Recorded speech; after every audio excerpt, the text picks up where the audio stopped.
this week's broadcast of the Esports Tower Rumble in Valorant, broadcasting to you from the Boise State Esports Arena.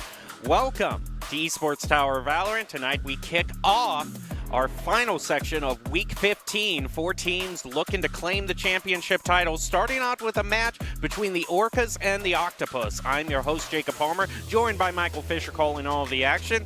And so Orcas Octopus, two of the kind of newer mascots joining the Esports Tower team, but what are the team names behind them? The players behind them, I should say. These players, I mean, for the side of the Orcas, this is a team full of some ET alumni, as well as some players that are currently in the club, looking to come forward, maybe make a play here in our club championships for the fall season in Valorant. And meanwhile, for the Octopus, this is a team, we've seen them a lot, the Lumberjacks, kind of what they used to go by, now up to that Octopus role. So a lot of players we've seen before. It should be a lot of fun. And how is this tournament going to work out? Well, it is 4 teams in a single elimination bracket. Semifinals that we have here are going to be best of 3, grand finals, best of 5. And I also see a thematic thing. We sort of have an aquatic battle going on here. Hammerheads, Barracudas, Octopus, and Orcas. So should all be really fun to see. In Esports Tower rules, because I know it can be a little bit different than competitive, is Breeze still in the mix, or is that out for this week? I believe Breeze is still in the mix. I believe it is just because with these teams, if they didn't play on Breeze or Pearl, I would have some complaints. You got to keep the theme going all the way through. But one thing that's not going to change, no matter what teams are playing or what stages we're playing on, is Doc's keys to the game in Valorant. Those keys are going to be to flank effectively, spend and peek wisely, count cards and call abilities, and click heads. It's all brought to you by Esports Tower. Score pro advice at esportstower.com. Excuse me. Improve your game sense, improve your team play, and improve your performance under pressure. You'll get matched with great players and professional coaches to help you rank up. We kick off the night with the Orcas and Octopus, starting off on Icebox. Who will claim game 1? Technically, it's frozen water, but I'm still going to count this as an aquatic stage just because I want to. This is, maybe as close as we'll get. You'll have to see. I don't know if we'll get Breeze or not, but this is always kind of, a throwback map. I think a lot of teams really like this map, so this will be pretty big in showing how these teams kind of square off against each other in game number 1 here. And, of course, Vitamin Shop has everything a gamer can need. You can scan the Kiora code right now to check out their latest products. And as we're ready to head into this match, overall, looking at the Orcas and Octopus a little bit closer as teams. The Octopus in particular spent a lot of time together outside Esports Tower and have formed a real solid bond as a group, which could help in these championships. We're just going to have to find out. Yeah, this is a team that the Octopus, like I said, they've spent a lot of time together. Of course, you see a couple of them still have that LJ for the Lumberjacks. They kind of was a custom team name they made up for themselves, I think right around the time they joined Esports Towers. So, again, they play a ton together. These are some names you might recognize if you've been watching our Rumbles for a while. So this is a team that could maybe make some plays here against the Orcas, which, again, some alumni, which some very talented players as well. Going to be exciting to see as we kick off round 1. We're off to the races with the Orcas on attack first. Coaxel is going to take a peek up mid, but the Sage Wall is already there, allowing safe passage for every member of the Orcas to come up towards B. They also got a flank going on toward yellow, thanks to that Sova. Corkles is going to be the first one to pick up an elimination, followed by Burke, and the Orcas are off to a great start. Now 5-2. Burke gets another one. I don't think he saw the member who was below Benji, though. Sunny Lee can't quite take out Corkles. Moonkeeper, the last one left on the KO. Nice flash!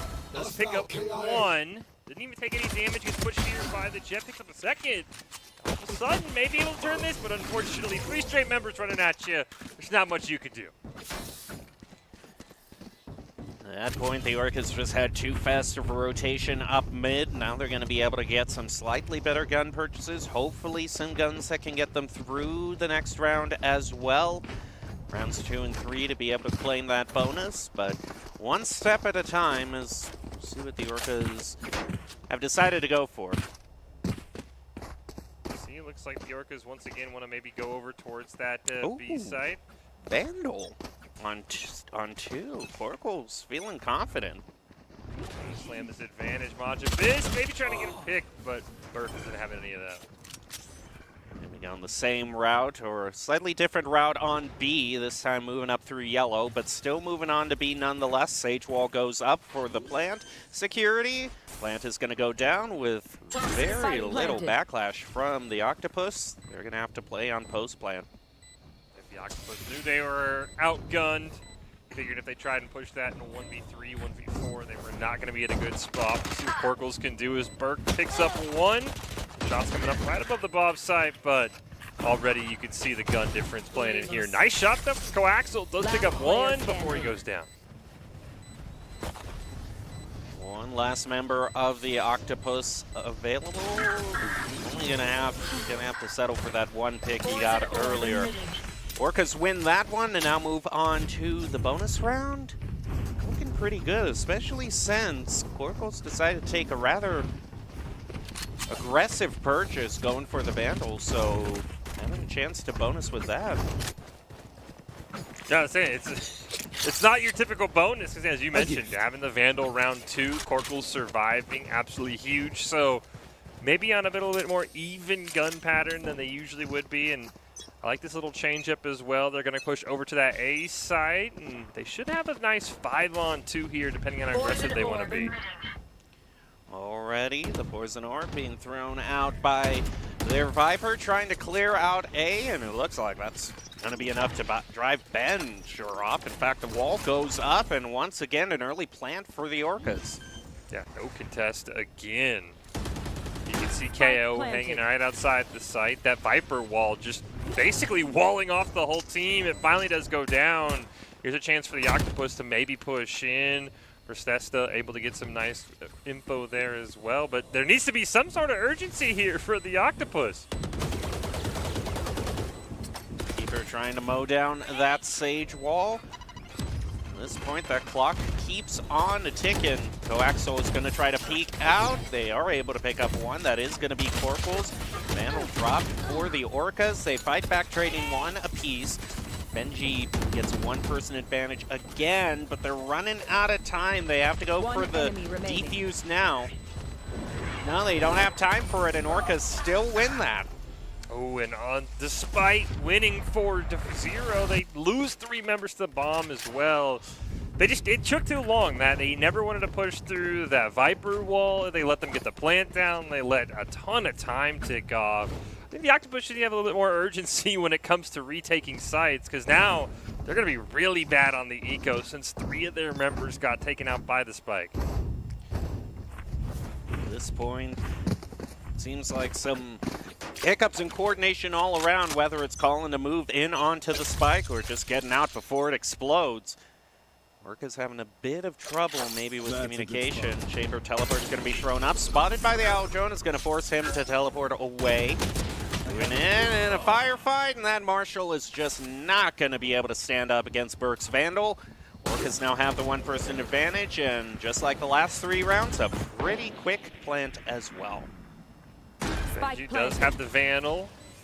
Can't unfortunately land any shots onto Burke. Gonna throw the drone out, but it immediately gets gunned down. So really nothing gained there, and this is the story of what we've seen most of these first 3 rounds. Bombs down, but there's just no urgency as Benji goes down, and that was the only real gun the Octopus had. I do not envy Moonkeeper at all, having to make things work with the Bucky. That is not going to turn out well. Burke now has 4. Possibility at an ace. He's moving up, and it's stolen by Real. Flawless there. The Orcas playing absolutely phenomenal, and you just have to wonder if they had their guns. The one round outside the pistol round where the teams were kind of even on guns, maybe even a little more advanced to the Octopus. They dominated. It's just defense has clearly not been their strong suit so far here in our first game.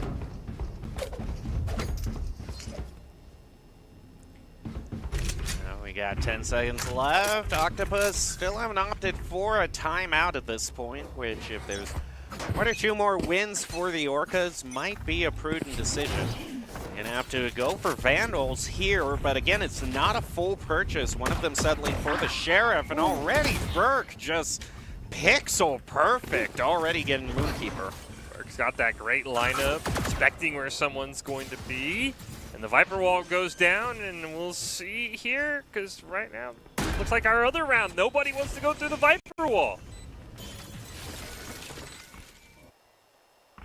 Sunny Lee's going on a long flank, but it does look like the Viper maybe spotted that one out. Coaxial does pick up a kill, and Real stops Sunny Lee. That is a huge win for the Orcas. Ben now picks up the Vandal as the paint shell's available. Has to dodge the dart that's thrown out. Corkles also has an upper angle taken out by Maja. Moving in for the defuse. I don't know if he has time, though, especially with the post-plant lineups from the Viper. They're just going to try to stick it. They already got halfway there. Can they make it? Real gets an elimination. They just squeeze it out, barely. It's a great job by Coaxial. At least doing something to keep the Octopus in it. They finally win a round. And I will say, A side has been their better side to defend. This is the second time in a row they've won the round. The last time, of course, they couldn't get the defuse off. So that'll probably mean the Orcas are going to want to heavily lean B, I would assume, the rest of the time they're attacking. But maybe not. They're a little scattered right now in our final 8 seconds of the buy phase. At this point, we haven't really seen the Octopus get a clean buy thus far. Even with that one win, it's still going to be a semi-buy, whereas the Orcas have enough money to be able to just take it on the chin and move on to the next round. Benji just missing the Sova there. Majabis, oh, he misses the first shot. Still gets the headshot, though. Now we're going to get the attacker Killjoy coming out here from the Orcas over on that ace side. Once again, they should get a plan off. Molly isn't going to land from Moonkeeper. Now has to move out to dodge the Killjoy. All of them are going to be able to dodge it. It's enough for Orcas to get the plant. Now they got to defend it. One person down. About thrown out. Rio already getting a pick onto Sunny Lee. Now we're even a piece for her. Flash grenade thrown out. It doesn't get Berg. He's trying to get into a one-on-one with Ben. Coaxial wins a double. Majabis also picks up one. It's just the Viper left to try to keep it defended post-plant, but it's going to get mowed down. And now the Octopus seem to be finding their footing. Does a great job of the Octopus. Curious why the Orcas keep going A. Again, third round in a row. They've now lost on that A side. Of course, as I said, the first time they lost, even though they had 4 members alive, they couldn't get the defuse off. So I think the Orcas need to maybe lean towards that B. They've definitely gotten better rotations over there because we can just see A side, the Octopus have it down pat. We move into round 7, and Majabis, with enough credits, is going to go all in with the op. Orcas have had a strategy of just kind of rushing in quickly, and a well-placed op shot could spell their doom if they dry peek these angles. Nice wall. Oh, there's the op. Takes out the sniper, so there you go. I don't know if they know. He didn't even fire it, so I don't know if the Orcas even know there's a op on the ground for them to pick up. Maybe the Raze wants to go pick it up. Sunny Lee does get a great kill onto Burke. Still nobody really even committing for the op, so it looks like it'll be a 4v4. All automatic guns. Couple of great shots there from Coaxial, trying to push Corkles and the Sova back. Just got to finish them off as they got some great angles here. Real picks up a couple. There's the op, though, from Benji to take out Corkles. Swarm grenade out. 2 left. The Orcas aren't going to play this too aggressive. They know they have the spike already down, and time is running out for the lone Octopus. That's going to do it, and they're going to go hunting for that op. Can they reach it? They see it. I think they... I don't...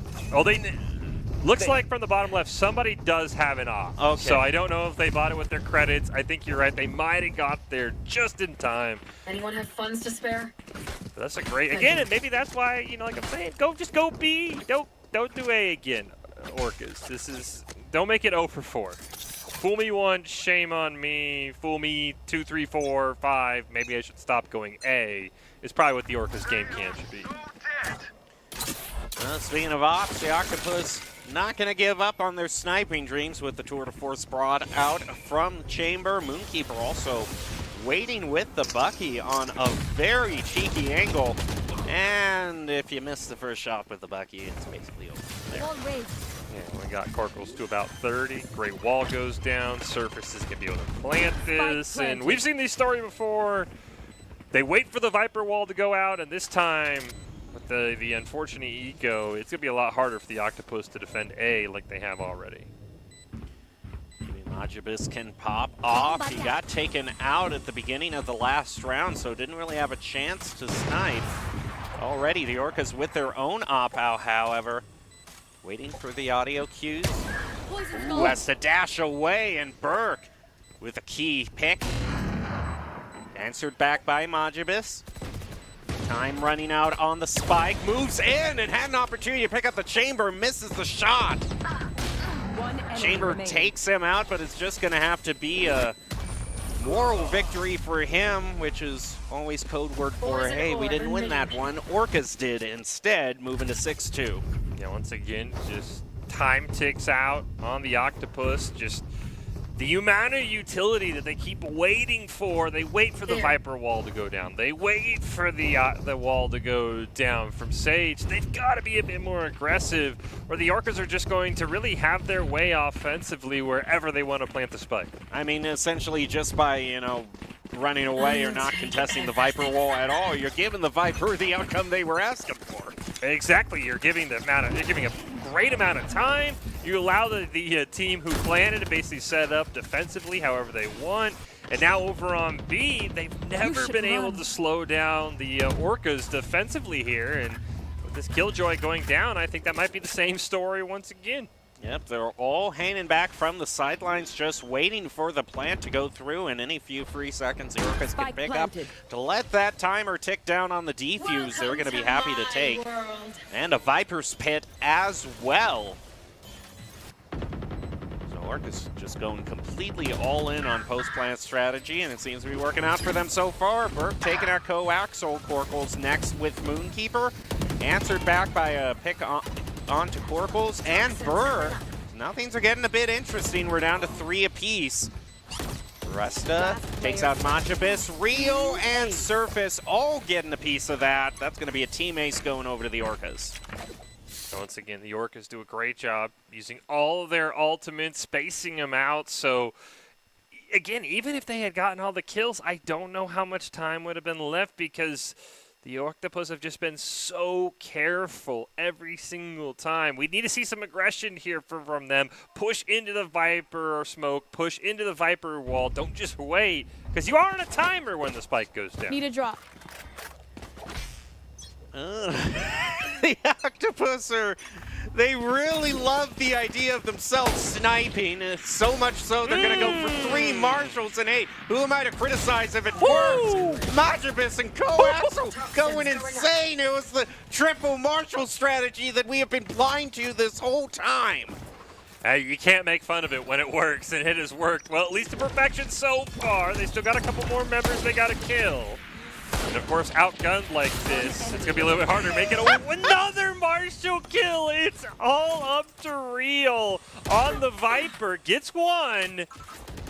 And I still think the Orcas can win this because I think it's 3 Marshals versus a Vandal. Marshals versus 1 Vandal. There's 4 dead corpses with Vandals, though. Somebody go pick one up. I don't know. The Marshals have been working out so well. I was going to say they were working out so well. One more shot. Oh, no. What a piece. Is Octopus going to pick up a Vandal, or is he going to try to go out by Glory? I think he even has, no, he has a Sheriff out, I believe. The silhouette. Oh, no, and gets the flank. Not after the Marshal play of the year. You can't do this to us. Poison. Oh, Serena around the Rosie. Chasing each other. Oh, is he going to see him? Oh, he saw him, but he missed. Oh, and he couldn't switch in time. Real with the insane clutch. Oh, no. Oh, no. Oh, can someone please play some circus music? Because, I mean, it was such a promising start. When your eco is down this bad, to go up already 4-2 and then 4-1.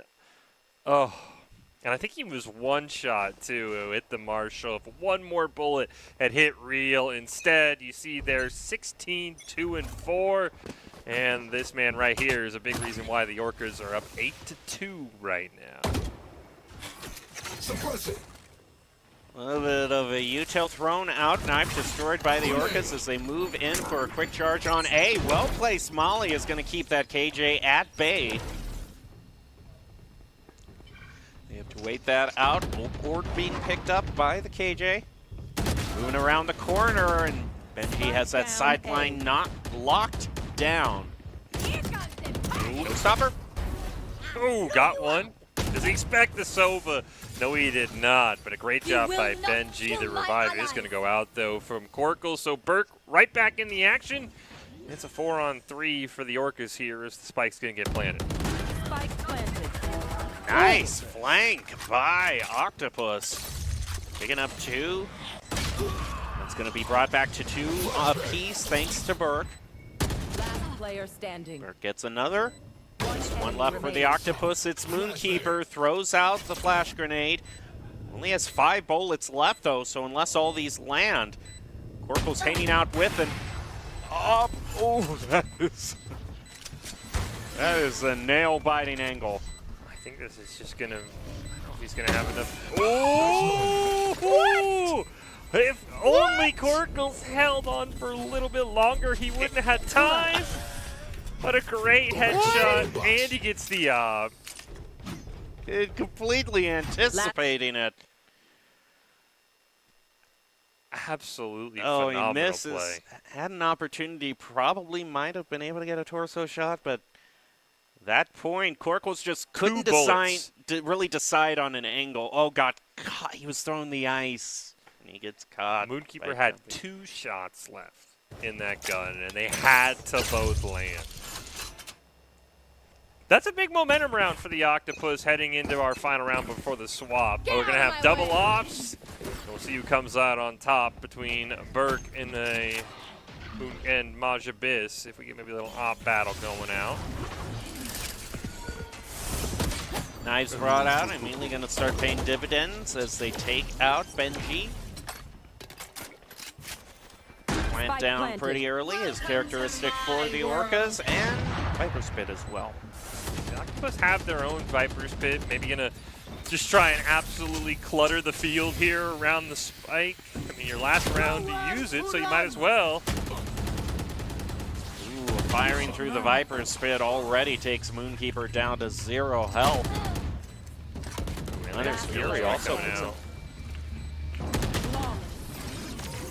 Didn't even matter. The Killjoy didn't even go off. It's a flawless. And just when I thought the Octopus had won a huge round, we go into the half 9-3 in favor of the Orcas. Really just blowing everything on that final round, and it pretty much all worked out.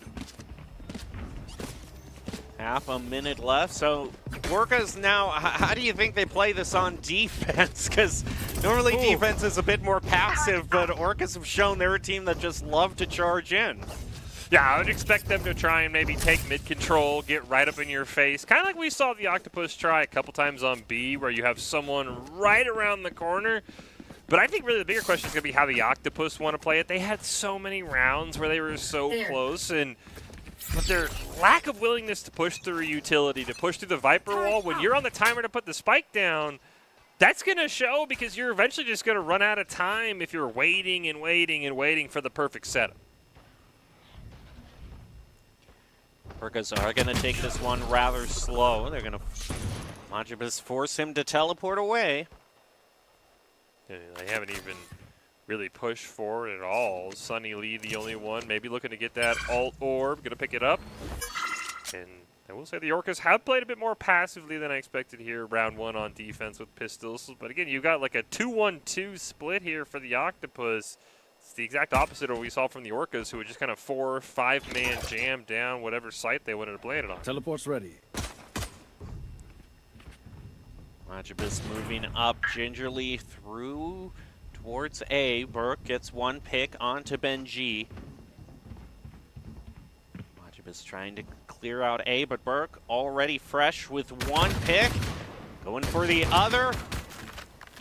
They're both down to one-shot territory, and it's Burke who picks it up. Real's going to get one as well. Coaxa will fall, standing. and it's all up to Moonkeeper to even try and prevent the flawless at this point. Grabs the spike, might be able to get it down A for the bonus credits as nobody's there. Burke now going to rotate over. And if Moonkeeper can win this 1v1, he can get the spike down, maybe? But he cannot. It's a triple kill for Burke and a flawless for the Orcas here. And it's not uncommon at all for both pistol rounds to be won by the same team, especially since Orcas are going to have the advantage in gun buys. And will they go as aggressive as we saw them last time? One of their members went for a Vandal in round 2, and it was able to work out for them, even though it's a bit of an unorthodox strategy. But it seems here, from what I can see, it's more mainstream purchases. Breathe deep. Yeah, going to play this one a lot slower, I think, realizing that the Octopus aren't really going to get too aggressive, though we do finally see a 5-man push, and Burke with a 3! Make it 4! Can he get the ace? Oh, Moonkeeper denies. Would have been an insane 5-man Marshall clip for Burke. Did they just throw conga line in there? What happened? We did not get to see anything but the kill feed, and we can see the corpses. Burke... It's been a Marshall night for everybody, apparently. Yeah, they are. They're walking in one after the other, you can see. And Burke is just more than happy to one at a time take them out. I have a feeling that I know what Burke's buy this round is going to be, and it's going to be a lot bigger than the Marshall. Yeah, well, that's the question I have. You know, I don't think they go. They are going for the bonus here. But at this point, would you just want to try to end the game right now? Well, Burke didn't have quite enough for the op. Thought maybe with 7 kills he would. He does get one with the knives before he goes down. But Real is able to pick up one. Now they trade out once again. More trading down to a 2-on-2. As you said, the Orcas in the bonus aren't going to have the advantage here unless they're able to pick up the guns on the dead bodies of the Octopus. Deploying drone. All drone heading out, met by some paint shells. Just able to get a side on KO at least. Standing ahead. Gonna throw out another dart. Shot dart. There they are. Knows where both of them are. That's huge. Trying to pinch in with the KJ and now moves it from above. It's one piece. Full health here for the Sova, and he gets it. And this will be match point for the Orcas here in game number 1 as soon as this defuse ends. Full purchase, Octopus on an eco at match point. At this point, I'd say it seems like it'd be a done deal unless they decide to go all Marshalls and pop off, which... We've seen it happen. Yeah, I've seen it happen multiple times now, so... that seems to be the only only strategy if you want to try to turn things around. Fortunately, they're going to be going into... It looks like Corkles ends up picking up the op. Thought maybe Burke would pick one. Actually, is that 2 ops? That is 2 ops. Corkles got one. Burke's got one. You're on a half buy with Guardians, and all I can say is good luck, Octopus, though. Corkles does miss, but he doesn't miss a second time. The Octopus, that one op shot seems to make him want to think about mid. They are able to dislodge Burke up from A. There's going to be one gun picked up for him. Unfortunately, killing Burke just nets them another op, which, while it's not bad, it's not great. Sunny Lee did grab it, can't quite find the kill onto Real. It's a 2v3. Surface now even has an op. And he picks up one. That's all up to Benji now in a 1v2. I have the spike. Moves in to pick up the spike. Don't really know if he has enough time to plan on A, though. Grenade! Throws out the grenade, trying to buy himself just enough time to plant. He is going to be able to.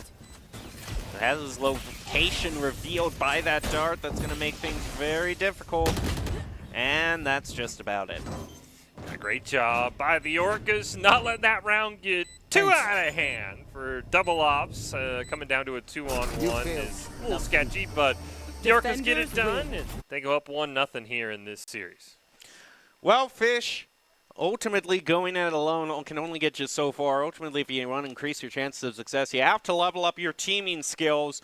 Saw that with the Orcas, with basically every turn just moving in as a team, as an unstoppable 5-person wave. You can see how talented these players are. And Esports Tower really takes the time to create teams of well-matched teammates. Shout out to Coach Holter, and for those of you who haven't checked out Esports Tower clubs, you should. It's the fast track to rank up. Well, the Orcas claim game 1 and are looking to sweep as we head over to a stage that a lot of people have missed but has made a grand return. Split is next up on the docket, and we'll be back with the second game on Split right after these messages. Growing up in Riggins, we have certain rules we live by. Look both ways before crossing the street. Fishing stories get better the more you tell them.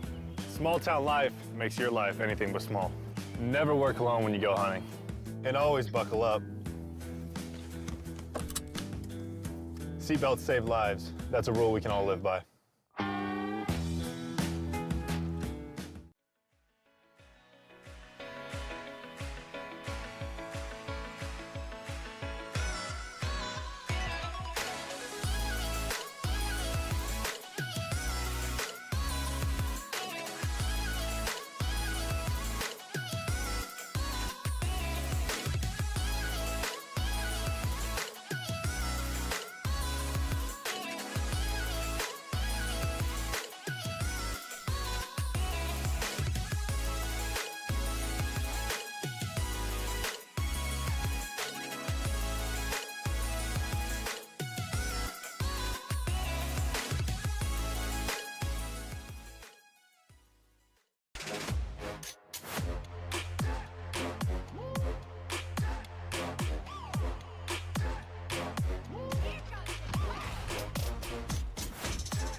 It's the end of a good day's work in Idaho.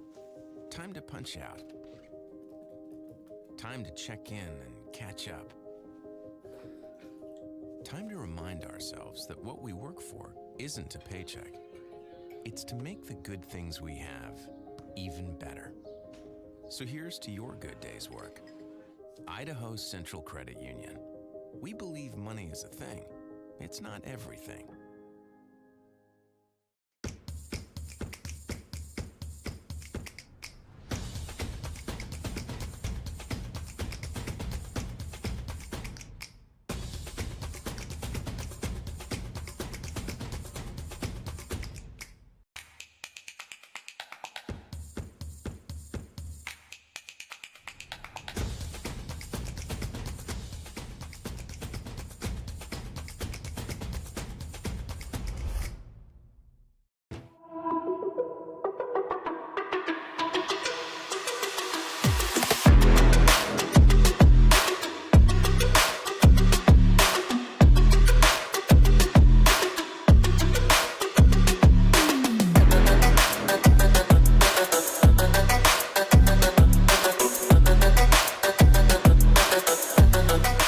Welcome back to the Esports Tower Fall Rumble. Our Esports Tower Club Championships have just kicked off. The Orcas are looking to secure a sweep against the Octopus in their semifinals match. I'm still your host, Jacob Palmer, joined by Michael Fisher. We've been covering the action for you, and now we go on to Split, and it's been a hot minute. Yeah, it has been a while since we've seen Split, and unfortunately for the Octopus, Split is a map the Orcas say is their best, and it's not even close. So I've heard they've had some very interesting strategies as well, do the Orcas, for this map. So it'll be kind of interesting to see what they pull out. But if you're looking for a sweep and you're an Orcas fan, you're really happy. If you're an Octopus fan, you're not excited. This is map number 2. And at this point, we just want to take a moment for the Octopus to gather their thoughts, and conveniently, while they're gathering their thoughts, a moment to congratulate all the Esports Tower Club members who have graduated from their clubs and been offered scholarships across the country. Over the last year, Esports Tower Club members have received over $3.9 million in scholarship awards. Students have not only worked hard on their in-game play, but have also achieved academically and have earned these scholarship opportunities. We could not be more excited and proud to see all the opportunities these players are getting. And of course, for this match that we are passing right now, Doc's keys to the game sure still do apply. And that's to flank effectively, spend and peek wisely, count cards and call abilities, and click heads. Brought to you by Esports Tower. Score pro advice at esportstower.com. Improve your game sense, improve your team play, and improve your performance under pressure. You'll get matched with great players and professional coaches to help you rank up. Well, the Orcas made quick work of the Octopus in Game 1. Can they finish them off and advance to a grand finals on Split? We are just about to find out. And, of course, thank you to Vitamin Shop. Having everything a gamer could need, scan the QR code right now to check out their latest products. Oh, it's been a while. The market, the garage. I mean, I know this isn't the only Valorant stage that has call-outs like this, but I've missed these in particular. Hopefully we'll get a good game for you then. Again, Orcas super happy, and I will say, despite the 13-3 scoreline, there were definitely, I'd say, 3-4 rounds that I feel like could have gone the Orcas or the Octopus way. Potentially, if those early rounds go their way, the ecos fix, especially when they were defending. So, even though it was a blowout, I definitely think the Octopus have a chance to make this a series because, again, it was a couple little things, waiting a little bit too long, and this could have been a completely different series on Icebox. The Octopus looking to take a page out of the Orcas playbook, it looks like. All gathering up near A. Now, this Cypher has also been brought out by the Orcas, which could be pretty darn interesting. Page triggered. Tripwire destroyed. Make sure they trigger the tripwire. They don't even see him up there. He picks up one. And now with the Viper wall down, they lose Benji as well. And it's not a good start for the Octopus. All of a sudden, they're down to just 2 members. They will get the spike down, though, for a little bit of extra cash. One enemy remaining. A little bit of extra cash, but no point to speak of for this first round. Orcas only lose 1 in getting the victory. Judging on how things have gone on Icebox, no doubt going to take those better purchases on round 2 to full advantage. Yeah, I'd be curious. I mean, as you said, of course, the very first thing we saw was them up buying to a Vandal on round 2. Don't know if we'll get that here. They were a lot more cautious when they were playing defense on Icebox, and I think that will apply here as well. Oh, this is a nice spot. Camera thrown down a buy surface to keep watch over Garage. They're actually taking, Orcas are getting kind of right up in the face for Garage. Coaxial throws out the wall already. Fire being exchanged between the two. Orcas going to take a good bit of damage and is going to throw out the blinding. Oh, it's a great camera. He should get all the information he needs. They pick up 1, make it 2 now for real. Now they're going to have to retreat from Garage because they were very well scouted, were the Octopus. And Real getting a 3rd of this round. Can he get 2 more? Yes, he can for the ace. Just for himself. And the Orcas win their 2nd round. Well. The Orcas don't seem to have lost any stride in their step whatsoever. Of course, I also have to point out that Cypher for just placing the great one-way smoke, helping helping that Real to just do what he needed to. That was some great teamwork between Sentinel and Initiator to make an ace happen. Yeah, the Orcas have just been playing so well together as a team. These, as you said, the Cypher cams as well. They've been in very fantastic spots. And now you can see the Octopus. They're going to slow it down. They're going to spread out this 2-1-2 that we saw in Icebox a couple times. Instead of just running headlong into a site, they're going to try and find a pick here. And in the bonus, they should have advantages in some of these 1v1s as the flash does go out onto Majimus. He picks up one before Burke will take him out.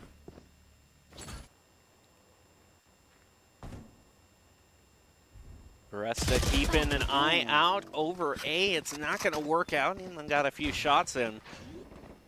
Benji now moving toward the point along with Coaxel. One enemy remaining. And Moonkeeper just might secure this for the Octopus.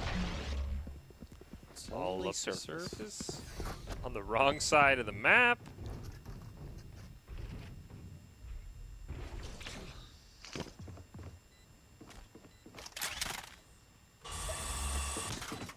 This feels like, I don't think saving is necessarily a bad thing.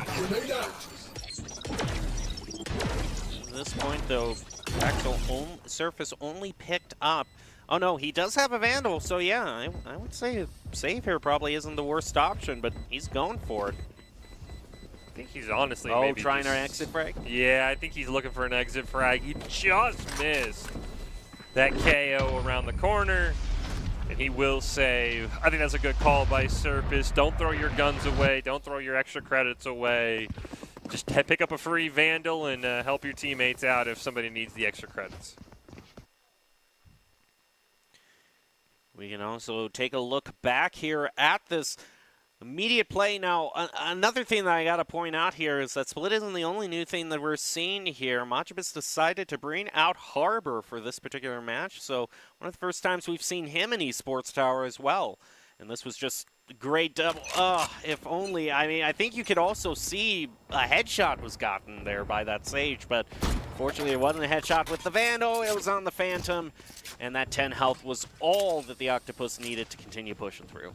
Well, the damage was also split. I think, you know, Left Viper with about 10 hit the raise down to, I think, like 85. So maybe if that damage is all in one target, you get that pick. And you wanted Breeze. I don't know if we'll get Breeze. Of course, that would require the Octopus to win this map. So at least you got a ocean-themed character in Harbor. So you can at least be happy we kept the ocean theme up here in Game 2. I'll be happy with what I can get. We can only give you so much, as we do see the Octopus once again very, very slowly, meticulously trying to find a weakness in this Orca's defense. Woodkeeper goes to the flash, doesn't find anything, gonna join Coaxel and Sunny Lee. Maybe over mid, maybe gonna rotate Garage with Benji. So far, really no one pushing forward. They do find the spy cam. The ult's gonna go out right on to Garage, but there's really no 30 seconds follow. left. Spike down mid. Real throwing out a bit of util. Remaining. Swings around the corner, picks up Sunny Lee. Moonkeeper is also gone, so now it's a 5-on-1 just with Benji. Not even going to be able to find one frag. Flawless for the Orcas to push him to 3-1. Fantastic job. Orcas doing exactly kind of what we expected. Forcing the Octopus to be in a place where they have to push forward. They have to be the aggressors, and defensively, the Orcas are all for that as they get the flawless and move up 3-1 here in game number 2.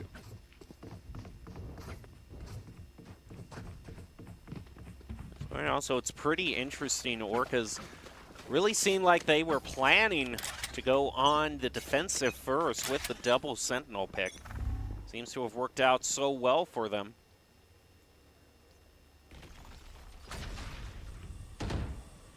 Bit of util thrown out around mid, but Orcas are holding down that mid-line side pretty well. Combat is going to be thrown out. Majibus now looking to push out the util. Paint shells in response. And Satchel to peek around the corner. Goes down to 19 health. Real. Who else picks up one? Coaxial left at 1 HP as Real will Spike run down, away. mid. Corkles gets another. Unfortunately, player Spike is standing. down, and it's all up to the last remaining member on the Octopus once again in Sunny Lee. Shadows traveling. One person left, and oh, Sonny, no, he just has a sliver. He picks up one. Okay. Oh, I thought he just had a sliver left. He actually has 150 left, and only going to be able to settle for one outro frag. At least prevents the flawless. I mean, Real has been absolutely wild, though. I think, what, 16-2, and maybe even better than that by the time Game 1 ended. He's already got his own personal ace this game. Really, it's got to start and end with shutting down Real if you're the Octopus, because he has been playing phenomenal for this Orcus team in both maps. All right, Majibus has their ultimate being brought online. Also, that just shows how rough it's been for the Octopus here. Their two top fraggers only have 2 in their cave. At this point, they're going to have to make something happen if they move around, but okay, they made something happen. Unfortunately, that something was a dry peek from Garage. Now they move in with the help of the Vipers wall to get the plant down, but Surface is able to take out Benji, keeping the Orcas at a 1-person advantage. Again to 1-1 trade, making it 3-2. Majibus taken out, and Baresta also. Cleaning things up for the Orcas. The Orcas have, I mean, as we said, this was the Orcas' best map. This is the reason they wanted to play it in Game 2, because they were looking to finish off the sweep. And so far, defensively, as you pointed out, they drafted, or the way they picked their agents was probably to defend first, build a sizable lead, and 5-1, I mean, pretty much everything's gone the exact way they hoped it would go. And also the Harbor ultimate has been used for any of you who have been hoping that this match would kind of showcase Harbor and all he's done for the meta. I'm sorry, but just so far it's been nothing. Clearly just got to pick him on Breeze. Maybe he'll get like a home field advantage. Oh, Burke. Oh! Oh, he didn't see him! Oh, no! Benji was right around the corner. Oh, he no. never, unfortunately, I got feel to like I shoot also him. jinxed Majibus there by blowing him the raspberry there. I'm so sorry. I'm so sorry he gets taken out first thing.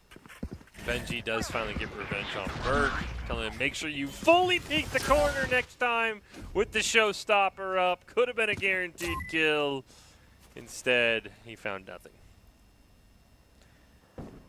Despite all that's happened, it's still a 4-4 and split. The traditional rope rotation through mid. I realized why I didn't miss this part so much, but Orca's going to use that to keep things locked down, waiting for the sound cue. He was able to take out, I thought he almost took out one, but the Guardian shots from Coaxial are actually going to get the better of Corkles. Surface also eliminated, meaning that Orcas now are at a disadvantage. They do have the Sage left. ult. If they're able Spike to get planted. in range, could make it a 3v3 potentially, and that's exactly what they'll do. They'll revive Burke. There's a showstopper up for Benji. I mean, time to rip it. It's probably now. Put it on cooldown. Unfortunately, he goes down, and they easily wipe the floor, and the Orcas, despite being in a 2v3, are going to get the defuse here and win another round. They're going to give that ultimate point. Oh, I thought they were going to give it over to the Sage, but the Sage is feeling generous and instead decides to give it over to the Breach. I'm a bit surprised by that. I mean, considering how well that res worked out for them this round, I wouldn't have blamed them at all if they had given it over to the Sage.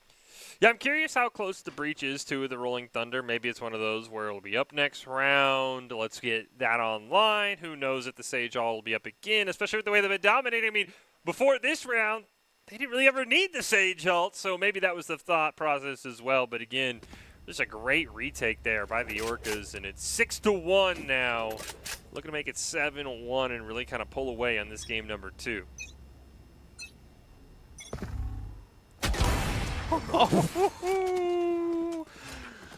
Okay. We saw that one. As soon as you saw Corkles up aggro on Garage with an op, you knew he was going to peek somebody, and unfortunately for Benji, he is the recipient of that op peek. They're going to try their luck at mid instead. And look like things go too well for them in mid either. Real mowing them down with the double. It's only one left. Coaxo was trying to get a sneaky plant onto A, which didn't work as well. A flawless for the Orcas, 7-1. Now the eco for the Octopus. That was probably their last good round. Maybe they'll get one or two more, but just could not find a single pick. Mid has been Real's basically living place this entire game. He picks up 2, and now for the Octopus, you got to find something while outgunned, and it's not looking good. Top of that, the ultimate econ has moved a little bit more in favor of the Orcas. Problem is that the Octopus have had their ultimates available for a good amount of rounds. They've just been taken out so fast every time by the Orcas, they haven't had a chance to use them. Yeah, if they can get a sight, you could throw the Viper's Pit down. You could try and use the Showstopper when they're trying to retake. I mean, they have a couple of options, but the big thing is they've got to get the spike down. And unfortunately with this eco, it's difficult to find their way onto his site. They all push through garage. Wave does go down, so they're at least able to push forward a little bit. They're able to make Real and Aresta retreat. Teleport up by Corcos, takes Coaxo out, and on the ground he's still a threat. Picks up 2 with the op. And now the Octopus actually do find themselves in a 3-on-1, but Surface is with a flank. Should be able. He's got to pick his first shot wisely. He gets Sunny Lee, but that's going to tell Majabis and company where he's coming from. Over at Garage. He's going to use that neural theft. Okay.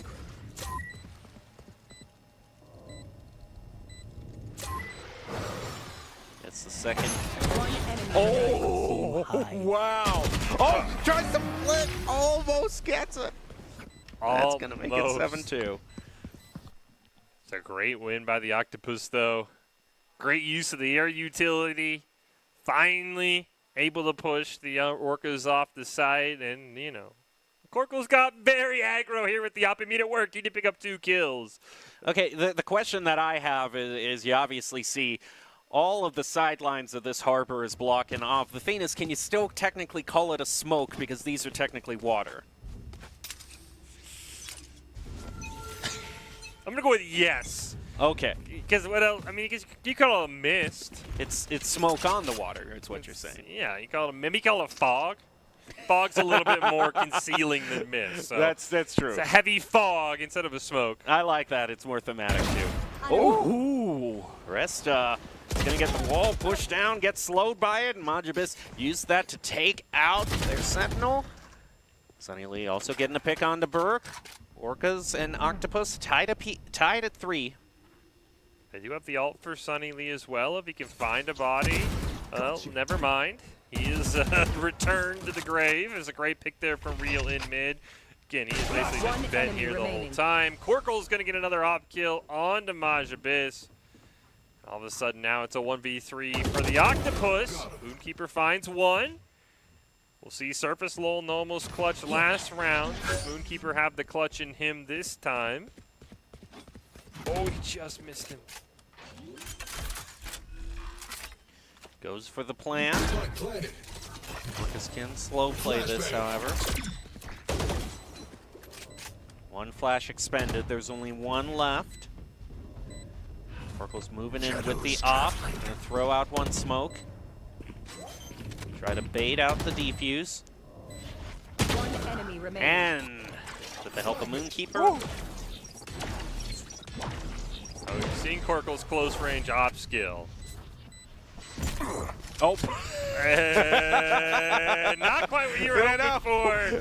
There, Corkles. Puts you right in the. You can get sprayed now. This is you don't skip leg day because that leg damage can really sneak up on you. Yeah, I've done that a few times too. It's platforming habits getting you at the worst possible moment.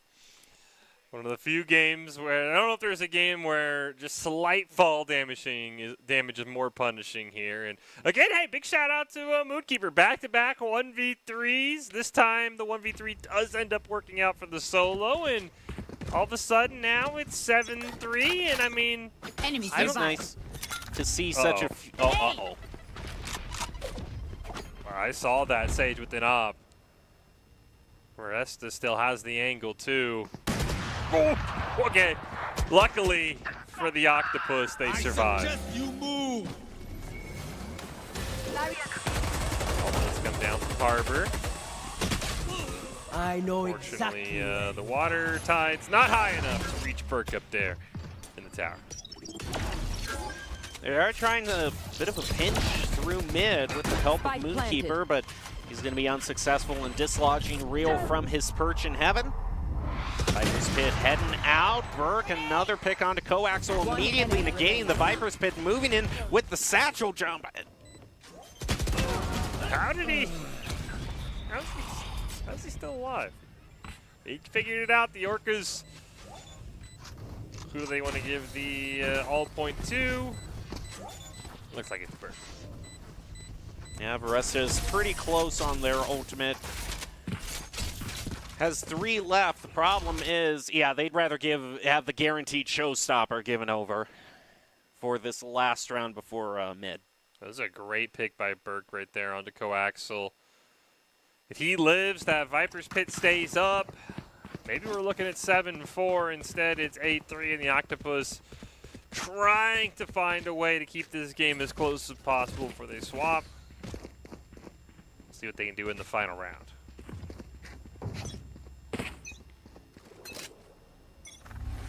And off they go. Benji trying to keep a sideline going on this Marshall, but Majiba's getting right in the face of Corkles and Varesta. Already getting a 2-person advantage for the Octopus. Surfer's going to throw down the tripwire. Gets slow though. Wall thrown right out in front of him. Ball goes down. He might have an angle. And he does. He does take down Majibis. Drake ends up picking up a second one as well, though Benji did pick up Real. And now it's a 3v2. Their ult depth is going to be used here by the Orcas, so they will have a little bit of information onto the remaining members of the Octopus. KO brings out their ult. Didn't really help the Octopus push any toward point, especially if Surf is just going to stand over the spike and keep it. Yeah, unfortunately, trying to use the Moonkeeper on the ropes. Almost got it on the 30 central seconds damage. He stays alive, but he's got 5 HP. And Surface, as he said, he's just going to perfectly camp the spike. He's got his cam down. Opportunity to get an ace as well. Nice way to end mid. Found you. Has to head already 10 seconds left. on to 1. Moonkeeper now tries. Ah, my cage triggered. And Goes out the smoke and is just not even going to go for the ace glory at this point. Just make sure he gets the point that really matters before. No, I think that was a good call. Get the point that matters. Don't Prudent. go for the selfish ace. Don't make it 8-4. Again, as you pointed out, this team more defensive based how the Orcas pick. So the less rounds you have to win offensively, I think the better for them. Look at Real. Another 16 kill game for him. Absolutely dominating on this breach for the Orcas. Doing a great job. The beach coming in clutch. Definitely seems to be the Orca's comfort choice. Now with just 3 rounds left to win. And the Orcas overall having the better record at the pistol rounds. Things could be looking good for them. Now they got to take this first corner in the Cypher from the Octopus. Now is a chance to lock it down defensively. Already gets a pick onto Burke. Yeah, I'm sure Sonny Lee, if he didn't already, took a couple of notes from Here. Surface with those camera angles because they were phenomenal early on for the Orcas. Does just that. Picks up the first kill in Garage. Does a couple decent bit of damage as well to the Sage, though Corkles does get one back. Him and Moonkeeper strafing back and forth. Moonkeeper ends up picking the kill, so it's 4v3 with both teams having a decently damaged teammate. Sunny Lee still keeping an eye over B. Exchange glances with his opponent in garage, and that one pick brings things back even keel. 3 apiece, and the Sage off that cooldown is going to be able to heal up now. Last Gets player the gets standing. 2. Spike down. Defender spawn. That, yeah. They end up picking up Veresta as well, and all right. First pistol round of the series goes in the Octopus' favor, and all of a sudden, this could mean they're going to be heavily favored in the next round. All of a sudden, this game on Split, the Orca's preferred map, is getting a little bit close here. Overall, when you think about it, the reason the Orcas have done so well in the past on the pistol rounds was just they had a strategy of planting very early. It's much harder to do that on this particular stage, especially with this Cypher just keeping watch over everything with his tripwires and camera. So now the Orcas are going to try a rush up mid instead. Nice smoke onto Coaxial, so you can hear the Roomba go out. Ooh, keep her right there. When we need a little bit of a buy-up, though, from the Orcas, despite losing the pistol round, as Burke and Rio both have stingers, and maybe catching the Octopus a little bit off guard. For waiting, and then see the flank on him from behind from surface. Now the plant goes down for the Orcas. They're going to be in post-plant with just one member of the Octopus left, rotating up through their own spawn. The Cypher has that sideline locked down, and a flawless to get the Orcas back in the groove. Yeah, I really like the Orcas opting to, you know, go for at least 3 stingers that round. I think Corkles ended up picking up that Spectre, and that kind of made the gun advantage you usually get from the pistol round almost nullified, and I think Orca is doing a great job, and now really going to make the eco for the Octopus in a very weird spot. Which was one of the things that really worked out to their advantage. Back on Icebox, they were able to force the Octopus onto an eco round where they were at match point. Spike down A. I like the attempt, Benji. Usually that's safe for when you have the showstopper, but I love the attempt anyway. Unfortunately, the distraction, only able to pick up 1, and it's a trade that goes in the Orca's favor. Corkle's just going to add to that advantage. The spike will go down. It's a 4v2 here. Shout out for using the Ares as well. Always liking when someone brings out the Ares. Resta gets a pick onto Coaxial. 1 left, it's Sunny Lee, and another win for the Orcas. Now 2 away. And I think we're going to be very close to a similar situation because the Octopus can buy here, but if they lose, they'll be on match point in an eco round. So for maybe the biggest reason, I mean, obviously it's 11-4. You're looking at being swept. I mean, this might be the most important round of the match for the Octopus because if they lose, the eco is such that it's just going to be almost impossible to defend on match point next round.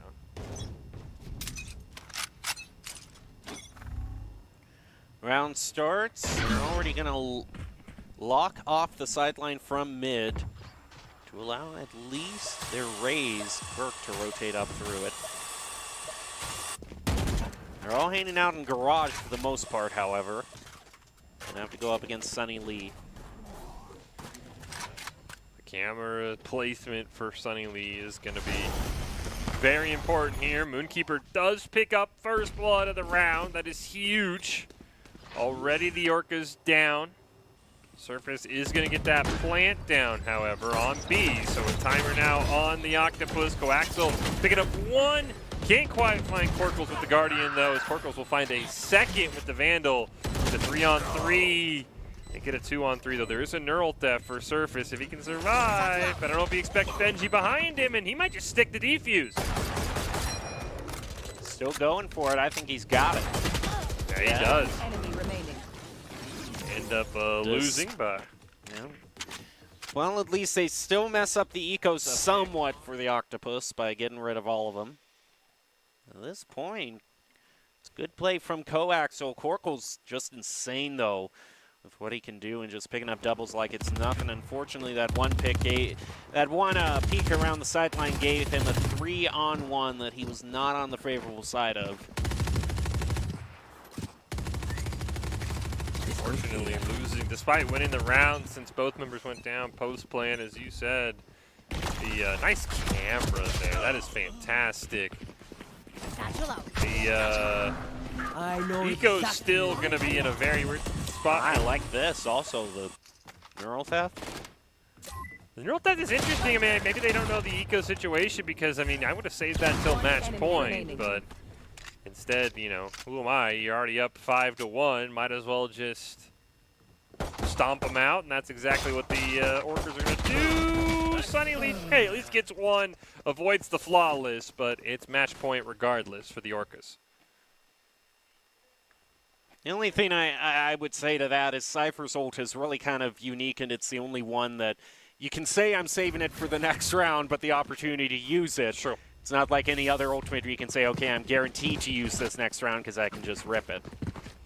That is, no, you do make a good point. You know, obviously the ability, the requirement to find somebody's dead body to be able to use it. Well, speaking of the Cypher ult, it will be up for the Octopus here on match point. So maybe if Sunny Lee can find somebody, he can keep this game going. Otherwise, the Orcas going to sweep their way into the grand finals as Berg starts it out with first blood here onto Coaxial. Moving right past all of that util set up by Harbor. This was the shining moment their race was looking for. Player standing. One person left. It's the Cypher. He's down to half health. The plant already goes through. They should know where that Cypher is. All the time that's going to take to be able to rotate around. Orcas might just be able to win this on time if they aren't too careless. He did get the neural theft out, so he's going to have bit of an idea, though Real and company did relocate after the second ping went out. But as you said, I mean, there is time as a factor as well for Sunny Lee, though he's got to make a play at some point. Yeah, I don't... He has to go for the defuse, and they're just waiting for him right there.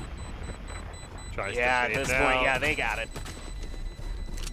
Nothing he can do, unfortunately.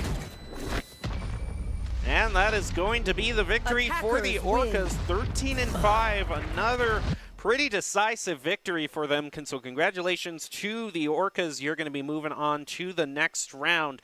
If you want to be seen by expert college recruiters, talk directly to esports industry insiders like pro athletes, team general managers, and game producers, then join the club. Esports Tower players get insider access to industry insights, and with our featured rumbles, recruiters are taking notice too. It's a great way to explore exposure if you're looking to start your path to pro or land a collegiate scholarship. Well, that's it for the first semifinal, but we have another semifinal coming at you right after this break. We're going to be seeing the Barracudas versus the Hammerheads, two classic teams, so you're not going to want to miss this next match. We'll be back after this.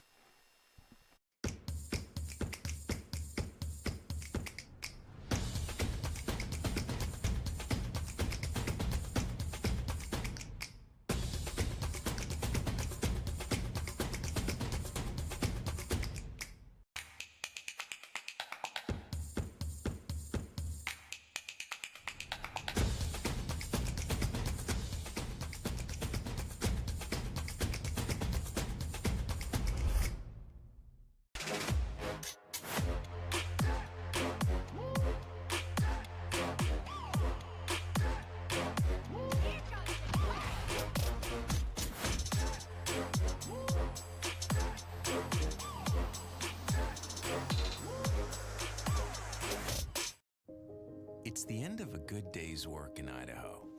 Time to punch out. Time to check in and catch up. Time to remind ourselves that what we work for isn't a paycheck. It's to make the good things we have even better. So here's to your good day's work. Idaho Central Credit Union. We believe money is a thing. It's not everything.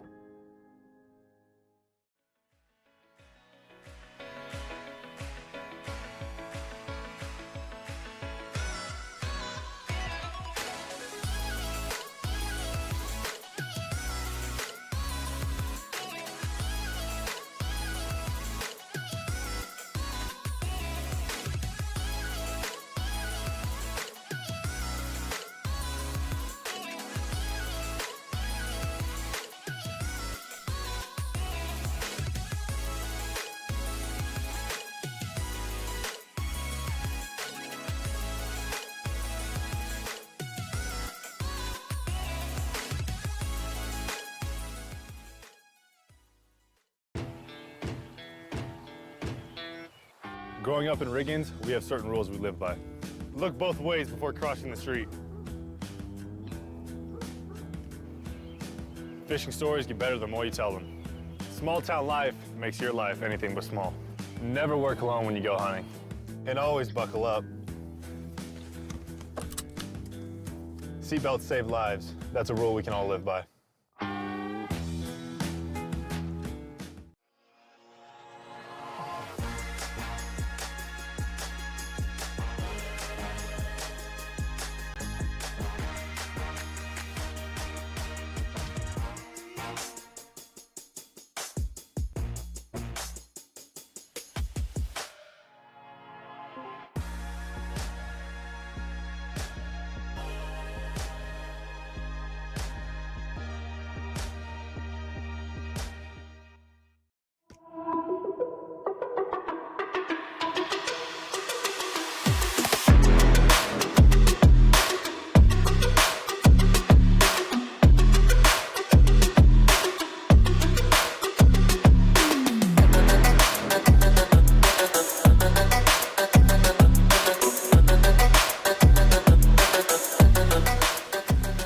This week's broadcast of the Esports Tower in Rumble in Valorant.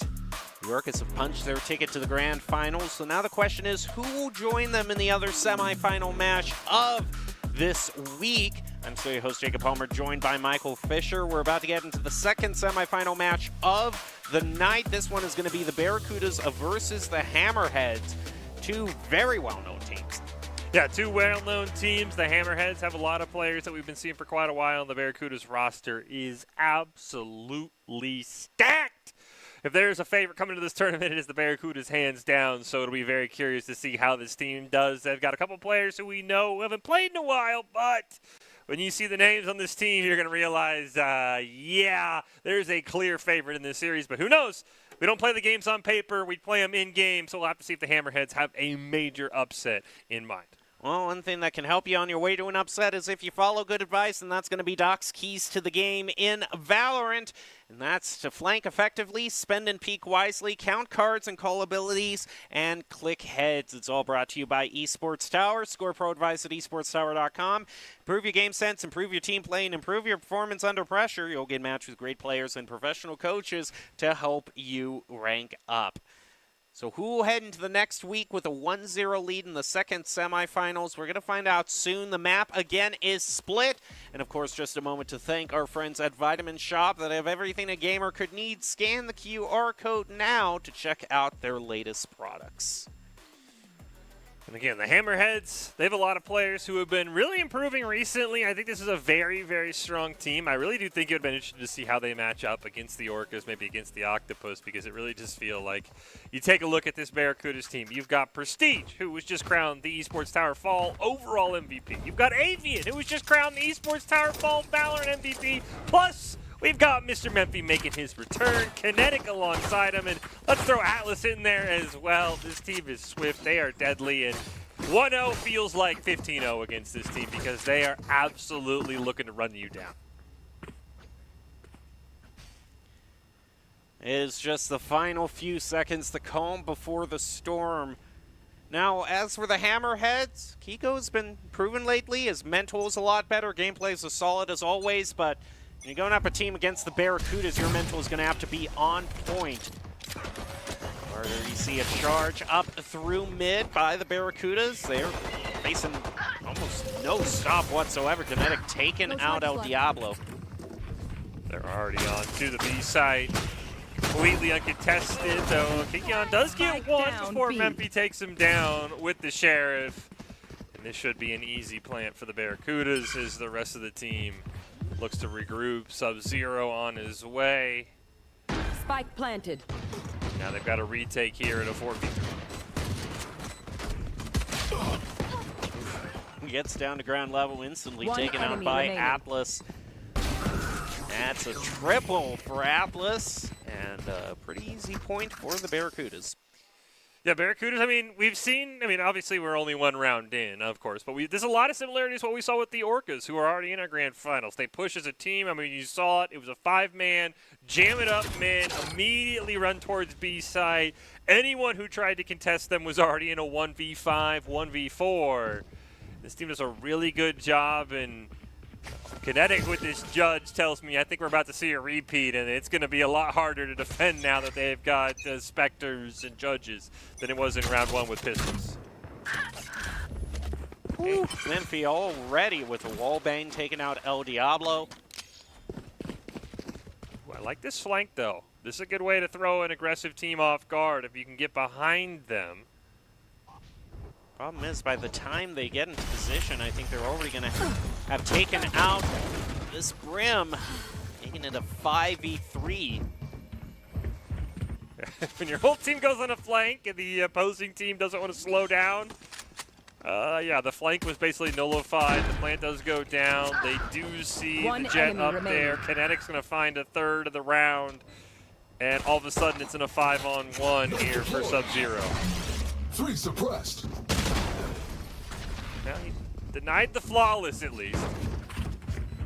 At this point, that's going to have to be the solace that the Hammerheads are going to take out of it. Now, I want to point out another similarity because the Orcas had a pretty good win on this stage in their semifinal match, 13v5. They said that Split was their favorite stage. Guess what other team said Split was also their favorite stage? I have to guess the Barracudas because right now they're looking like, you know what I mean? Omen. And the thing is, you know, the Orcas, as we talked about, the errors was more from a defensive standpoint. You could tell the Barracudas, this is purely offensive. We're going mid for the 3rd game in a row. In the bonus, Kinetic's already going to satchel up. Memphi, why not? Finds another first blood, though. Deacon does get an even here, so it's actually 4-4 for the first time all series. And they aren't able to double peek around that. That allows Avian the time he needs to take one out. 2 left for the Hammerheads. Barracuda's still holding down. Being able to claim heaven by only trading 1. Now just 1 left, El Diablo, and unfortunately for him, he can't heal himself when he's a Sky. He'll have to settle for 11. There. Oh. Yep.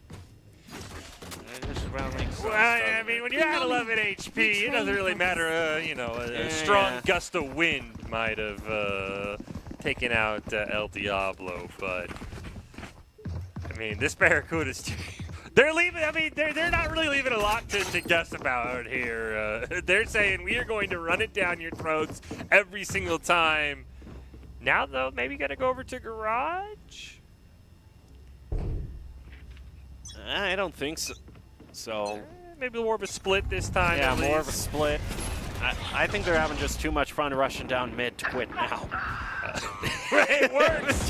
Why not? You know, this time Sub-Zero Company do pick up a couple, so it is a 3-on-2.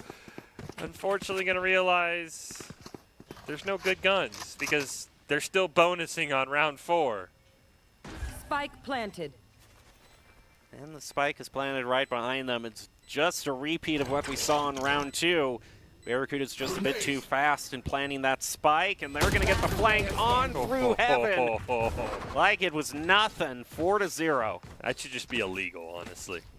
They had no idea they were going to get flanked. Well, in 12 states, I think it already is. I mean, that was just... That was... I mean, and again, it's nothing against the Hammerheads, but if you were to show this lineup card to anyone who's been following our Rumbles, there's not a world where you don't think the Barracudas are favorites. I mean, this team, they don't have a weakness, at least on paper. One weakness, if I were to guess, is, you know, they've had someone just charging right down through mid every single time, so... That might be a bit predictive, but now they're going to go a charging through Garage. One-way smoke placed up. Oh, tries to get in his face with the showstopper. Narrow theft brought out by the Hammerheads. I like this. This is the one foothold they can get against the Barracudas. Yeah, Kikon, as we said, improving a lot recently. His mental's doing a lot better. able to stay in games, which you need when you start off down 4-0, and gets one pick. He gets the neural theft off. The Barracudas kind of take the foot off the accelerator, wait for those 2 pings to go out. Menthy gets 1. No. He gets 2. And just like that, it's 4-2. No, that hurts my soul. Seeing that poor Cypher. Remaining. Yeah, make it 3 Look in at a his row. camera. Menthy at 4. No, he does not, but Prestige has his back. I've seen that story before. Prestige and Menthy dominating a team, and it's 5-0 Barracudas. Yeah, I mean, at this point, you've got two MVPs on the Barracudas team. I mean, you couldn't even split them up one apiece. It's just all the MVPs over to the Barracudas. I told you, this team is absolutely stacked. I'm with you. I feel like maybe we should split those MVPs up. Somebody did not like the Hammerheads because getting this bracket matchup in round 1. Someone maybe got unfair. attacked by a shark on their last vacation. Yeah, he said, no, you know what? We don't want the Hammerheads. But again, we don't play the games on paper. The Hammerheads had a couple of nice moments. El Diablo going to get caught out there on the Sage Orb. Sage Wall down as well, though. Typhlotic is going to pick up the first kill on a Kinetic. And Menthy, oh my goodness. Menthy's going to answer right back. Oh, I like this. Get a shorty play. The dash in with the shorty. All right, it's a 2-on-2. You got knives as well if you want to use it. Dash is to the Last left. player standing. Oh, Rolling Thunder solo ulted onto. He can't get away. Oh, yeah. Tried to dash. And again, though, I mean, that was a fun. You got to make unconventional plays. Dash it in with the shorty. I'm sure we'll get another look at it. This was absolutely phenomenal, and you've got to make kind of unorthodox plays like this when you are the underdog. Big shout out here. This is a fantastic play. It's one of the best moments I've seen from the Hammerheads. It gave them another opportunity, another lease on life. But you got to also keep in mind with the Barracudas winning so many rounds, it's given them so many ultimates that they can just put in their back pocket. Being a lot of ultimates, that's also true for the Hammerheads, however. But not unless they can't even use them because Kinetic's already taken out El Diablo. I like this Kinetic play. He, you know, I thought at first maybe the jump. Ooh, nice! One knife does take out Menthy. Kinetics, meanwhile, picking up the rest of the team with the Judge. Prestige, you'll get 1, and it's all up to the KO. But yeah, originally I thought this was maybe a Judge, just unlike an Eco and early round thing. But that's a 4-piece for Kinetic with the Judge. He's really playing the close angles on split to his advantage. At this point, I don't know if I've ever seen a half ended in a perfect 12-0, let alone a game completely swept 13-0. The Barracudas are well on their way. They're already more than halfway there by breaking that 7 mark. We got a pair of ops, though. If there's, I think there's double ops on the Hammerheads. So Avian there's also has one. If there's a round to win, that's why. I don't care how many ops are on the field. When the fall Valorant MVP has an op, he gets my vote every single time. And he did exactly that. Sure isn't going to fear an op. He's got the Judge. He's got all he needs.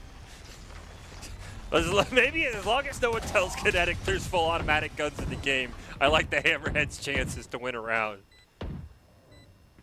He's going to try. Oh, no. I don't know if this is the best op angle to take. Oh, yeah, here we go.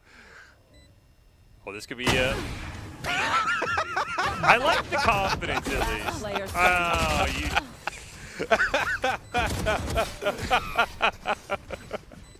Oh, no. I like the confidence to peek that close of an angle with the op. I mean, yeah, this is just filthy. Avian is... Yeah. Yeah, I don't know, and then, yeah. Well, see, Stabby, I will stabby. say Avian is, you know, a bit confused because his Chamber was nerfed. You don't see Chamber on every map. He made his name this fall as a Chamber main, so I could understand why he has the knife out because he's like, wait, don't I get a free Sheriff? What's happening? So I can see why he's a little confused. He's just using the headhunter. Yeah, he's like, wait, where's my second gun? What do you mean I don't get a second gun? Oh, no. Fire in the hole! Oh, That Kinetic one- trying the flank with Oh, the he might- showstopper. Sees one, gets him. Uh-oh. Be very quiet. We're hunting hammerheads, but Typhlotic does pick up the kill. The judge can only do you so much sometimes. It was quite a run with it, I gotta say. You know what? If you don't have a judge, use a shorty instead. That'd be finding a pick. One enemy remaining. And let's just put 3 ops in the kill ops, feed. okay. 9-0. I mean, you can't even really fault the Hammerheads. This has just been, perfect Valorant by the Barracudas. Almost a little too perfect at this point.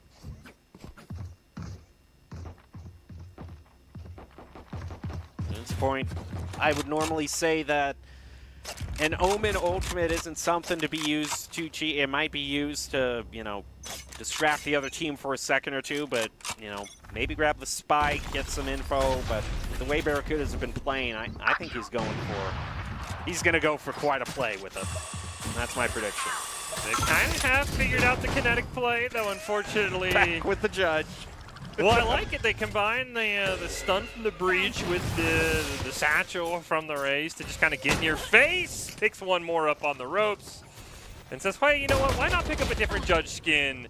And I'll take down Sub-Zero as well. Kekion is able to pick up one and runs right to the judge. Oh, is this you got a Judge Ace alert on our hands. Oh, come on. You see Jet over in the corner. No, that's quite a range, though. No. Oh, he tried. Let's pick up 2. Has to dash away due to the util. You see Atlas is pretty damaged. This is maybe as good a chance as any for a round win for the Hammerheads. Just got to find this gunfight on Atlas. But a headshot will stop any chance. 10-0. At this point, though, what do you do? I feel like every round the Hammerheads have tried something different, and when you're getting dominated like with a judge like that, it just opens up the rest of your map for your team to do whatever you want if you're the Barracudas. I also saw an Odin. They're bringing out an Odin now, the Barracudas. Kinetic still have a judge. That's the only question I have.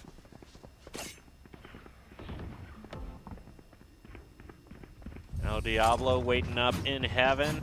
Charge is going to go through Garage. Already gets one. Make that 2 with the judge again. Down through heaven. Siege gets another, and one final for a flawless.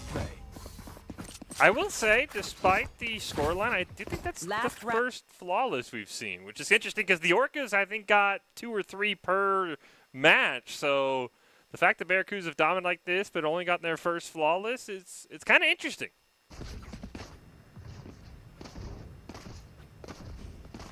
I guess that's one thing you could hold against the Barracudas if you're the Hammerheads. Took you that long to get a flawless. Final round before the swap. See if the Hammerheads have a round win in them. Kinetic does fail the satchel jump. They do trade 1 for 1. Now Atlas going to put his team in ahead. There you're going to go down from Avian. Prestige going to get a great flank onto the tower. And it goes from 4-on-4 to 3-on-1 just like that. And Prestige will pick up his 4th. 0. Now the Barracudas Switching are just sides. one pistol Match round point. win from completely sweeping it. Put everybody on notice if you can put up a score like that.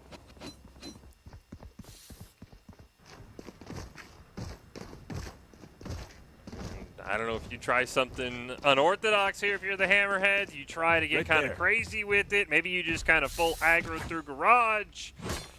Got to come up with something here.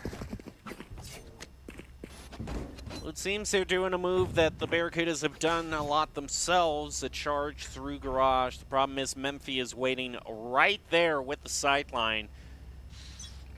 Has backup as well from the breach. So he can just dash out if he sees too many. Memphis does go 1 for 1.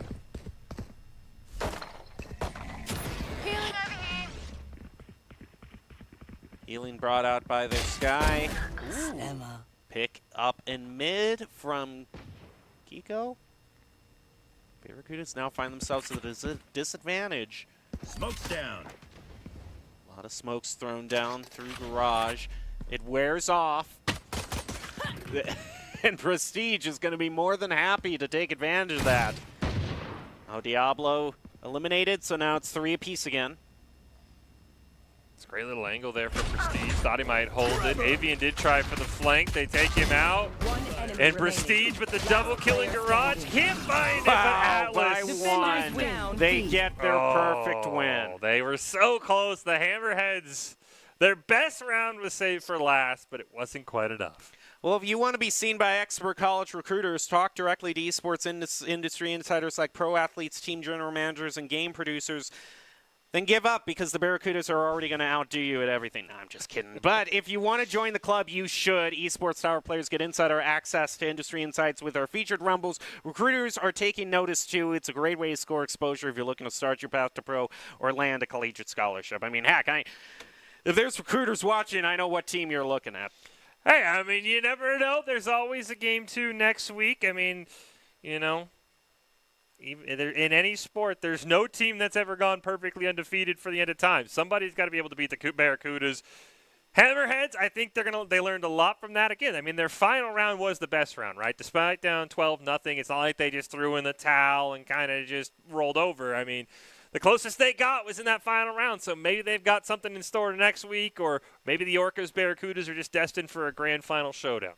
Well, beyond anyone from the Barracudas, we did have a match beforehand with the Orcas and the Octopus. All of those are available for a player of the game, so do you have any thoughts? Yeah, I mean, I think Real would probably be my pick just because we did see the full series from him, and he had absolutely insane moments. I mean, he kind of solo held down Split game 2 for the Orcas on defense, so I think, yeah, Real would probably be my pick. I mean, of course, you could pick anyone from the Barracudas. I think Kinetic deserves a shout-out. I mean, anytime you drop 20 and don't even have a fully automatic weapon equipped at all, I mean, that's pretty impressive. But I'd say Real, he was absolutely phenomenal for the Orcas. Yeah, I can't necessarily think of anyone else besides Real if they were going to highlight someone from that particular match, but it's like you said, anyone from the Barracudas could stand up at this point. And it's going to be Coaxel.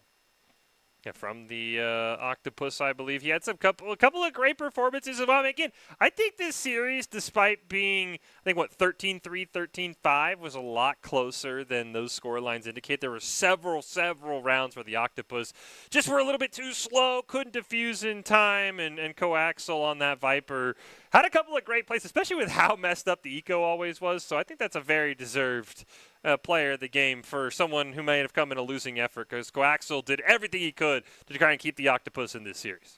Player of the game brought to you by Idaho Central Credit Union, who believes a great player makes the team more successful, just like how Idaho Central helps its members achieve financial success. Coaxel is going to be named your ICCU player of the game for this broadcast of the Esports Tower Rumble. And yeah, did just about all he could. Of course, we also saw a hint there of the Major Marshall play, which will always live on in my heart as one of the best plays I've ever seen. Just wasn't able to bolt it down in the end. But that's going to do it for us this week. We'll be back next week to see the conclusion of that semifinal between the Barracudas and the Hammerheads. Congratulations to all of our team for an excellent night of Valorant. The Orcas are locked into the grand finals next week, and the Barracudas are starting off their game 2 with quite a statement. So how it all find out, you'll have to tune in next week, Monday at 6 Eastern Time, for the next round of the Esports Tower Valorant Club, presented by Esports Tower. Now, we'll leave you with the top 5 plays of the game, brought to you by Idaho Army National Guard, who invites you to take your impressive critical thinking skills into real time. More than 10 jobs offering a $20,000 bonus and your degree of choice paid for. Idaho Army National Guard is one of the best teams to join out there. Reach out to them on Twitch at iGuard Gaming. Thank you all for watching, and enjoy your top 5 plays.